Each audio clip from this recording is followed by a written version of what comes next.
என்னது டைம் இல்லையா? ஃபோன் பேச டைம் இல்ல, ஃபேமிலி டின்னர் டைம் இல்ல, ஷாப்பிங் டேட்டிங் மீட்டிங் எதுக்கும் டைம் இல்ல.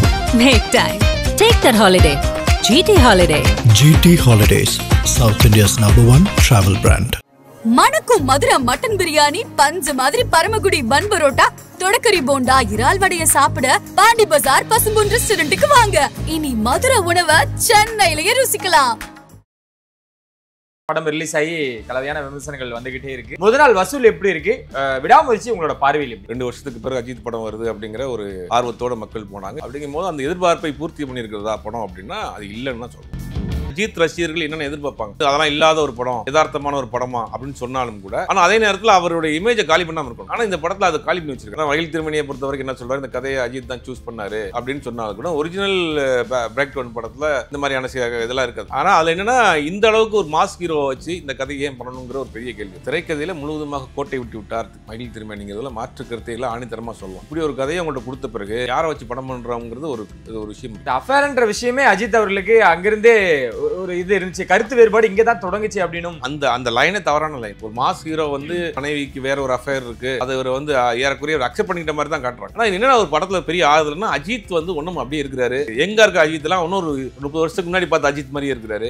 அஜித்தை செலிப்ரேட் பண்ண போகலாம், அஜித்தை பார்த்துட்டே இருக்கிறதுக்கு போகலாம். ஒளிய படம் வந்து இந்த மாதிரி ஒரு கோட் வசூலை மிஞ்சியது முதல் நாள் தமிழ்நாட்டை பொறுத்த வரைக்கும் அப்படின்றாங்க. என்ன வசூல் நிலவரம்? ப்ரீ புக்கிங்கை பொறுத்த வரைக்கும் 40 கோடி ரூபாய்க்கு மேல வரைக்கும் போயிட்டு இருக்கு. அடுத்தடுத்த நாட்கள்ல படத்தினுடைய வசூல் குறைவதற்கு தான் வாய்ப்புகள் அதிகம்.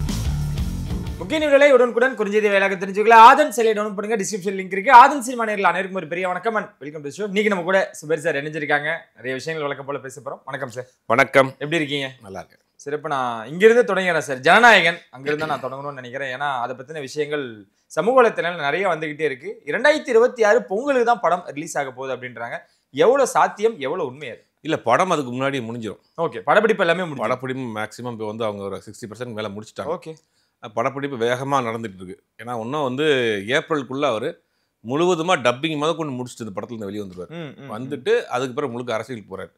அப்புறம் அவங்க மெதுவாக வந்து போஸ்ட் ப்ரொடக்ஷன் எல்லாம் பார்த்து தயார் பண்ணி பொங்கலுக்கு ரிலீஸ் பண்ணால் அவங்கள்ட்ட ஒரு 2 மாசத்துல தேர்தல் அப்படிங்கும் போது கரெக்டாக இருக்கும் அப்படிங்கிறதான் பிளான். ஓகே, அதனால படப்பிடிப்பு முடிஞ்சிடும். படம் ரிலீஸ் வந்து பொங்கல் தான். பொங்கலுக்கு தான். எதனால இந்த ஒரு தேர்தல் தான். அரசியலில் வந்த பிறகு வரக்கூடிய படம் கண்டிப்பாக அரசியல் சம்மந்தப்பட்ட விஷயம் இருக்குது. ஏற்கனவே சாட்டை எடுத்திருக்கிறாரு, செல்ஃபி எடுத்துருக்கிறாரு. அப்படிங்கும் போது அவர் சார்ந்த காட்சிகள் இருக்கும், வசனங்கள் இருக்கும், பாட்டு இருக்கும், ஒரு பிரச்சார கொஞ்சம் தூக்கலாக இருக்கும், பிரச்சார நெடி. அப்படிங்கும்போது கரெக்டான தேர்தல் நேரத்தில் ரிலீஸ் பண்ணுறப்போ நல்ல ஒரு விஷயமா இருக்கும். ஒன் லாஸ்ட் டைமுக்கு அவ்வளோ பெரிய பிஸ்னஸ் இருக்கா அப்படின்னு கேட்குற பட்சத்தில் ஓவர்சீஸில் பெரிய தொகைக்கு விற்றுருக்கு. அது இல்லாமல் தமிழ்நாட்டிலையும் லலித் அவர்கள் ஒரு 100 கோடி ரூபாய்க்கு வாங்கியிருக்காங்க அப்படின்னா இந்த ஓடிடி பற்றின எந்த தகவலும் வரல. அப்படின்னாலும் ஜனநாயகன் இப்போ வரைக்கும் லாபகரமான படமா இல்லை எந்த மாதிரியான? இல்லை, இந்த படத்துக்கு என்னன்னா கடைசி படம்னு சொல்லிட்டாங்கும் போது அரசியல் கட்சி ஆரம்பிச்சதுக்கு பிறகு வரக்கூடிய படம், இது ரெண்டும் இருக்கிறதுனால அந்த படத்துக்கு ஒரு பெரிய எதிர்பார்ப்பும் பிஸ்னஸும் இருக்கும். இப்போ அவர் பிடித்த ஆட்களும் பார்ப்பாங்க, பிடிக்காத ஆட்கள் என்ன பேசியிருக்காருன்னு பார்ப்பாங்கல்ல. அப்படிங்கும் போது அந்த படம் பிஸ்னஸ் ஆகிறதுல ஆச்சரியப்படுறதுக்கான ஒரு விஷயமும் கிடையாது.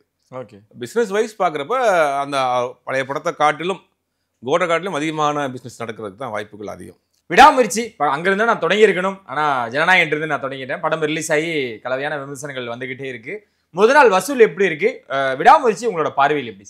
இல்லை, ப்ரீ புக்கிங் படம் வந்து பெரிய அளவில் வசூல் இருக்குது, அதில் மாற்றுக்கிறது கிடையாது. கிட்டத்தட்ட 40 கோடி ரூபாய்க்கு மேலே ப்ரீ புக்கிங்கே நடந்துச்சு. படத்துக்கு மிகப்பெரிய ஒரு எதிர்பார்ப்பு.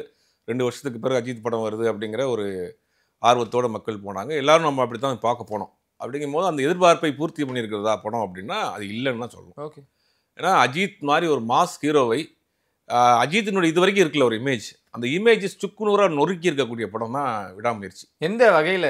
இல்லை, ஒரு சாதாரண ஒரு அப்கமிங் 2-3 படத்தில் நடித்த ஹீரோ கூட தன்னோட இமேஜை வந்து அங்கே காலி பண்ணக்கூடிய விஷயத்தை செய்ய மாட்டாங்க. இப்போ வந்து இவர் ஒரு மாஸ் ஹீரோ. அஜித் ரசிகர்கள் என்னென்ன எதிர்பார்ப்பாங்க, நாங்கள் அது வந்து அதெல்லாம் இல்லாத ஒரு படம், யதார்த்தமான ஒரு படமா அப்படின்னு சொன்னாலும் கூட, ஆனால் அதே நேரத்தில் அவருடைய இமேஜை காலி பண்ணாமல் இருக்கணும்ல. ஆனால் இந்த படத்தில் அதை காலி பண்ணி வச்சிருக்கிறாங்க. படம் இன்ட்ரோல் பிளாக் வரைக்கும், இன்ட்ரோலுக்கு பிறகு கிளைமேக்ஸ் 10 நிமிஷத்துக்கு முன்னாடி வரைக்கும் எல்லாத்துலேயும் போய் கெஞ்சிக்கிட்டு இருக்கிறாரு, எல்லாத்துலையும் அடி. இது வந்து ஒரு புதுமுகம் நடிக்கக்கூடிய ஒரு கதை. ஒரு புதுமுகமாக அப்கமிங் ஹீரோ நடிக்கக்கூடிய ஒரு கதையை ஒரு மாஸ் ஹீரோ வச்சு எப்படி முதல்ல பண்ணாங்கன்னு தெரியல. ஆனால் வயல் திருமணியை பொறுத்த வரைக்கும் என்ன சொல்கிறார், இந்த கதையை அஜித் தான் சூஸ் பண்ணாரு அப்படின்னு சொன்னாலும் கூட ஒரிஜினல் பிரேக் டவுன் படத்தில் இந்த மாதிரியான இதெல்லாம் இருக்காது.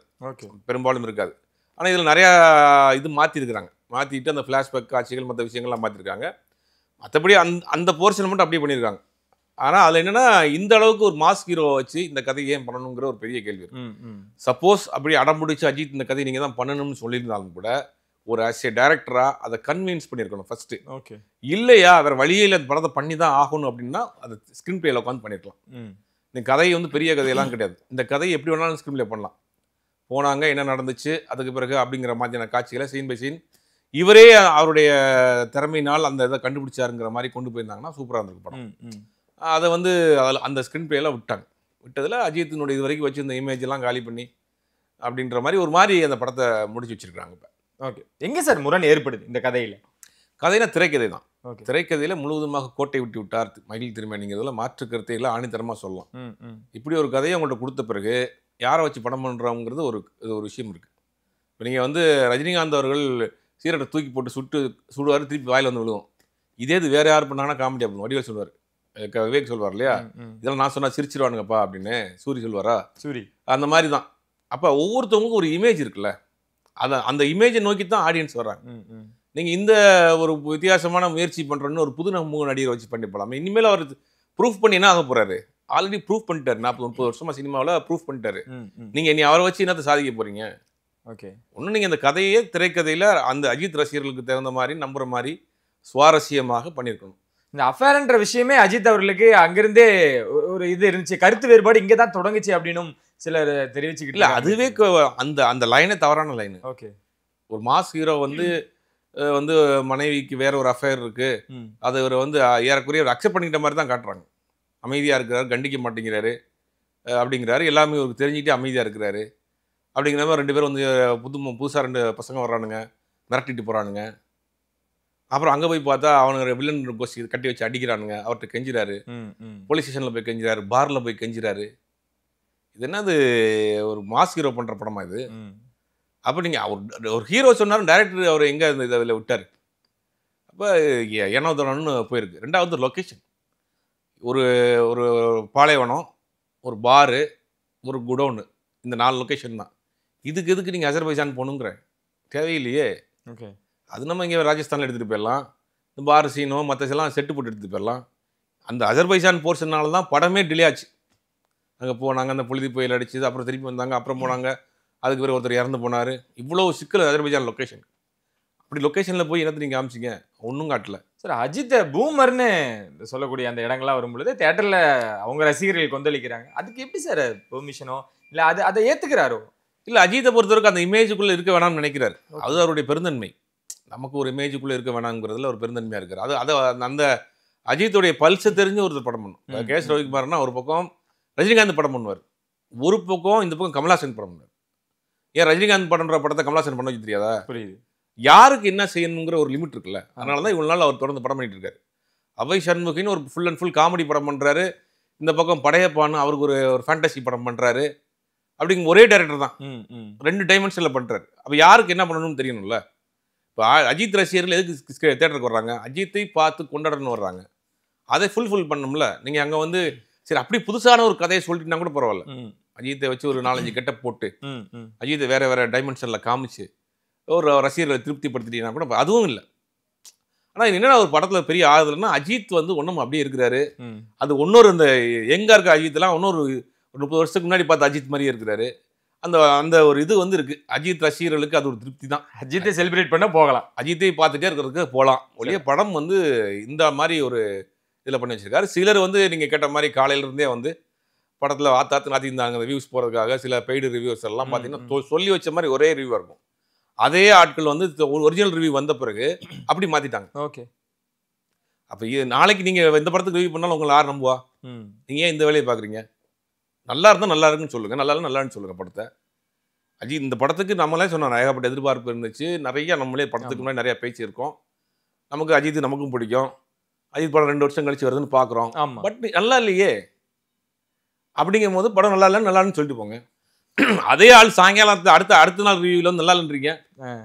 அப்போ நீங்கள் படத்தை 2வது பார்த்தீங்களான்னு கேட்குறேன். அப்போ இதை வந்து ஒரு திட்டமிட்டே பண்ண வேலை தான். இது தொடர்ந்து பண்ணிட்டே இருக்காங்க, ரொம்ப நாளைக்கு நிலைக்காது. புரியுது. அர்ஜுன் ரெஜினா அவங்களோட ஆக்டிங் எப்படி சார் இருந்துச்சு? குறிப்பா எனக்கு அர்ஜுனை பத்தி கேட்கணும்னு தோணுச்சு. அந்த ஒரு கெட்டப்பா இருக்கட்டும், அவர் போட்ட அந்த இன்னும் அவருக்கு வயசாகலையே அப்படின்னு தான் நம்மளுக்கு பார்க்கப்படுது. அவங்க 2 பேரோட அர்ஜுனை பொறுத்த வரைக்கும் அந்த அவர் கிட்டத்தட்ட 50+ மேல போயிடுச்சு. 60 கிட்ட வந்திருக்கும். ஆமா ஆமா. ஒன்றும் அந்த பாடியை மெயின்டைன் பண்றாரு. அப்போ பழைய ஒரு 30 வருஷத்துக்கு முன்னாடி பார்த்த அர்ஜுன் மாதிரியே இருக்கிறாரு. இன்னும் ஆக்டிவா இருக்கிறாரு. அந்த ரெஜினா அர்ஜுன் காம்பினேஷன்ங்கிறதெல்லாம் புதுசா இருக்கு. Okay okay. புதுசா இருக்கு. அர்ஜுன் அவருடைய எப்பயும் போல அவருடைய அக்மார்க் ஆக்டிங் பண்ணியிருக்காரு. ரெஜினா அவங்க எப்பயும் போல அவங்க வேலையை பண்ணியிருக்காங்க. யாருக்கும் மெனக்கெட்டு எதுவும் பண்ண பெருசா இல்லை. இந்த இப்ப அர்ஜுன் ரெஜினா ஒரு வில்லன் கேங் இருக்கு. அதுக்கடுத்து ஆரவ் கேங் எதுக்கு இருக்குன்னு தெரியல. ஆரவ் ஒரு கேங் வச்சிருக்காங்க. அர்ஜுன் ரெஜினா ஒரு கேங்க. அசர்பைஜான்ல ஒரு பெட்ரோல் பங்க்ல ஒரு பையன் தமிழ் பேசிட்டு இருக்கிறான். அது எப்படி பேசுறாங்கன்னு தெரியல. டைலாக் படம் ஃபுல்லாவே அவருக்கு இங்கிலீஷ் தெரியுங்கிறதுக்கா படம் பார்க்குற எல்லாத்துக்கும் இங்கிலீஷ் தெரியுமா? படம் ஃபுல்லா பாதி இடங்கள்ல இங்கிலீஷ்லேயே பேசிட்டு இருக்காங்க. சில நேரங்கள் சப்டைட்டில் போடுறாங்க, சில அசர்பைஜான் லாங்குவேஜில் பேசுறாங்க. அப்படிங்கும் போது ஒரு கன்ஃபியூஷா இருக்கு. அப்புறம் வந்து ப்ரெசென்ட்ல இருந்து கிட்டத்தட்ட 9 இயர்ஸ் பேக் போறாங்க, 12 இயர்ஸ் பேக் போறாங்க, திருப்பி வர்றாங்க அப்படின்னு ஒரு டைட்டில் கார்டு போட்டா எல்லாருக்கும் புரிஞ்சிடும். எல்லாருமே மகிழ் திரிமணி மாதிரி அறிவாளியாக படம் பார்க்க முடியுமா? புரியுது. என்னதான் இருந்தாலும் இந்த படம் இவ்வளவு விமர்சனங்களையும் மீறி அந்த வசூல் அப்படின்ற ஒரு விஷயம் இருக்கு. ஏன்னா அஜித் குமார் அப்படின்னா அந்த முதல் நாள் வசூல் எல்லாருமே அதிகமா பேசப்படுவாங்க.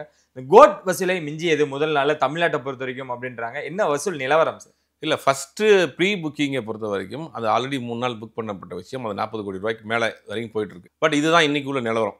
அடுத்தடுத்த நாட்களில் படத்தினுடைய வசூல் குறைவதற்கு தான் வாய்ப்புகள் அதிகம் இருக்கு. ஏன்னா அந்த விமர்சனங்கள் அந்த மாதிரி வந்துட்டு இருக்கு. ஏன்னா ஃபர்ஸ்ட் ஷோ பார்க்குறோம். ஃபர்ஸ்ட் ஷோ யார் பார்ப்பாங்க அப்படின்னா தெரியும், ஃபுல் அண்ட் ஃபுல் அஜித்துடைய ரசிகர்கள். ஒரு இடத்துல கூட கிளாப்ஸ் கிடையாது. ஓகே. கிளைமேக்ஸ் காட்சியில் ஒரு திருப்பி அடிப்பார். அந்த காரில் ஆரவை வந்து கட்டி போட்டு அடிக்கிற அந்த சீனில் தான் தேட்டரில் கிளாப்ஸ் பறக்குதே ஒழிய மிச்சம் படம் 2.25 மணி நேரம் 2 மணி நேரம் அப்படி அமைதியாக பின் ட்ராப் சைலண்டில் ஃபர்ஸ்ட் ஷோ அஜித் படத்தை நான் ரொம்ப நாள் கழிச்சு இந்த தேட்டரில் இந்த படம் தான் பார்க்குறேன். அவ்வளோ அமைதியாக உட்காந்து பார்த்தாங்க. அமைதினா நெருடலாக உட்காந்து பார்த்தாங்க. இது வந்து எப்படி இந்த படம் நல்ல படம் அஜித் ரசிகர்கள் ஏற்றுக்கிட்டு வாங்க சொல்லுங்கள். அப்போ வந்து அந்த ரசிகர்களை நீங்கள் பூர்த்தி பண்ண தவறிட்டீங்கல்ல. சரி, இதுலேருந்து மீண்டு எழுணும் அப்படின்னா லைக்கா ஒரு நம்பிக்கை வச்சுருந்தாங்க. விடாமுயற்சி லைக்காக்கு எப்பேற்பட்ட படமா? பேர் இடி தான். ஓகே, பேர் இடி தான். ஏற்கனவே வந்து எதிர்பாராத இன்னொரு அடி வந்து பேரமௌண்ட் பிக்சர்ஸ்க்கு கேட்ட ராயல்டி இஷ்யூ.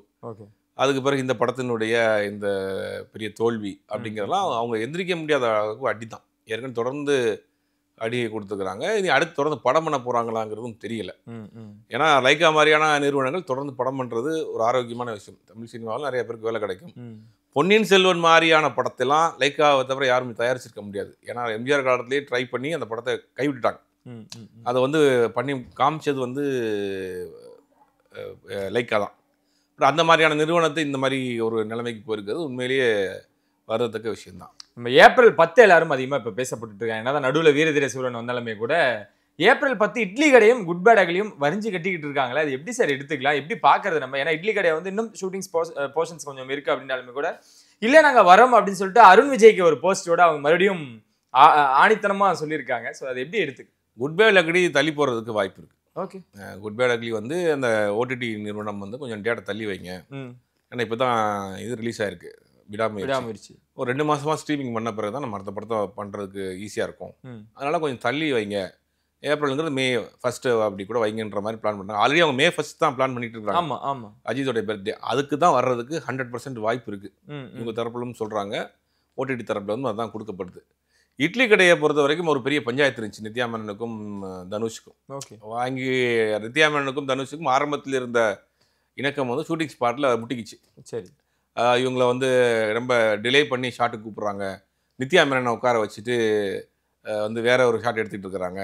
அப்போ வித்யா மேனன் கேட்ட ஒரு டச்சப் போடலை அப்படிங்கிற ஒரு சின்ன ஈகோ போயிட்டு இருந்துச்சு. அப்புறம் தெரியும் நம்ம தனுஷ்க்கு ஒரு சின்ன ஒரு இன்சிடென்ட் நடந்துச்சு இட்லி கடையில். அதனால படத்தை வந்து பிரேக் பண்ணாங்க. அந்த நேரத்தில் நித்யா மேனன்ட்ட வாங்கின டேட்டு வந்து அவங்க வேஸ்ட் பண்ணிட்டாங்க, வேற இது பண்ணல. அப்படிங்கும் போது அவங்க விஜய் சேதுபதி பாண்டியராஜ் படத்துக்கு போயிட்டாங்க, கமிட் ஆகி போயிட்டாங்க. அப்போ இந்த படத்துக்கு நித்யா மேனனுடைய போர்ஷன் இருக்குது. அப்புறம் நித்யா மேனன் என்ன சொல்கிறாங்கன்னா, என்கிட்ட வாங்கின டேட்டை நீங்கள் வேஸ்ட் பண்ணிட்டீங்க, நான் அதனால் இன்னொரு படத்துக்கு போயிட்டேன், இப்போ நான் அந்த படத்துலேருந்து டேட் வாங்க முடியாதுங்கிற மாதிரி பேசுறது. 2 தரப்பு ப்ரொடக்ஷனும் பேசி அதில் ஒரு 5 நாள் 2 நாள் முன்ன பின்ன கொடுங்க, இந்த படத்தை முடிச்சிடுறோம் அப்படின்னு ஒரு வழியாக காம்ப்ரமைஸ் ஆகி இந்த படத்தை முடிக்கிறதுக்கு ட்ரை பண்ணுறாங்க. இட்லி கடையை பொறுத்த வரைக்கும் அவங்க ஏப்ரல் 10ங்கிறது அவங்க தெளிவாக இருக்கிறாங்க. ஓகே, வர்றதுக்கு வாய்ப்பு இருக்குது. பிரச்சனைலாம் ஓரளவுக்கு முடிஞ்சிருக்கு. பட்டு இந்த படங்கள் குட் பேட் அக்லி வந்து வர்றது கஷ்டம் தான். என்னதான் அந்த பாட்டு வரிகளில் சொல்லியிருப்பான்னு நினைக்கிறேன். எனக்கு தெரிஞ்சு தனுஷோட ஒரு பாட்டுல வரும் சார். ஆப்போனன்ட் ஆள் இல்ல சோலோ ஆயிட்டேன் அப்படின்ட்டு. ஆனா மீண்டும் எழுதிட்டாரு சிலம்பரசன் அவர்கள் அப்படின்ட்டு ஒரு 4 அப்டேட் தக் லைஃபோட எப்படி இருக்கு. இன்னும் சிலர் என்ன சொல்றாங்கன்னா அப்டேட் மட்டும் தான் நிறைய வந்துகிட்டே இருக்கும். எப்போ அவரோட படைப்புகள் வரப்போகுது, படங்கள் வரப்போகுது அப்படின்னு ஜூன்ல இருந்து தொடங்க போறாரு சார் அவரோட அதிரடியை. இல்லை 2026 சிம்புவுடைய ரீஎன்ட்ரி ஸ்டார்ட் அப்படின்னு கூட வச்சுக்கலாம். சரி. இப்போ வந்து தக் லைஃப்காகத்தான் இவ்வளோ நாள் வெயிட் பண்ணார். ஏன்னா மணிரத்னத்தை பொறுத்த வரைக்கும் எந்த நேரத்தில் வேணாலும் கூப்பிடுவார். ஏதாவது ஒரு சின்ன ஒரு பேட்ச் ஒர்க் எடுக்கணும், கிளாஸ் ஒர்க் எடுக்கணும் அப்படின்னா ஏதாவது டக்குன்னு கூப்பிடுவாங்க. அதனால டப்பிங் இப்போயே முடிச்சிட்டாரு. அதனால தான் அந்த கெட்டப் சேஞ்ச் பண்ணாமையே இவ்வளோ நாள் இருந்தார். இப்போ டப்பிங்கை முடிச்சு நீங்கள் ரிலீவ் ஆகிக்கலாம், நீங்கள் வேறு படத்துக்கு கமிட் ஆகிக்குங்கன்னு சொன்ன பிறகு தான் இந்த பார்க்கிங் பண்ண ராம்குமாரோடைய படம் தான் இம்மீடியட் ஆரம்பிக்கிறாங்க. அநேகமாக ஒரு மாதத்துக்குள்ளே அந்த படத்துக்கு ஷூட்டிங்கே போயிடுவாங்க. ஓகே.